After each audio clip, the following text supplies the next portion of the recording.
virtually every use of force in international affairs has been justified in humanitarian terms, including the worst monsters. The point of responsibility to protect is to open up a universe, a whole universe of policy options, policy responses by the relevant players in a way that makes the issue of coercion in any shape or form hopefully something which will only very rarely arise. So whatever norms going to introduce are going to be violated by the powerful because there is no political effort to limit the power of the powerful. That's as simple as that. I think if you start playing games with the language of that resolution and use it as an all-purpose authority to mount full-scale war to achieve regime change, you're going beyond the consensus that is there in that resolution.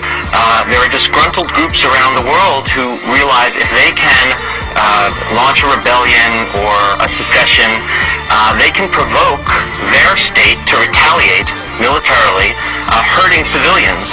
And the strategy is to do that, to try to attract international humanitarian intervention.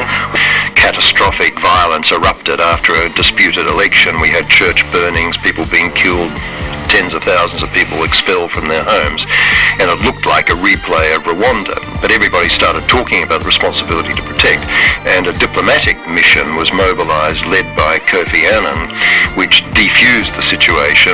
Short of any military means, it was a classic example of the lesser persuasive measures being successful. Recent and painful memories related to the legacy of colonialism give developing countries strong reasons to fear that laudable motives can end up being misused once more to justify arbitrary and selective interventions against the weakest states.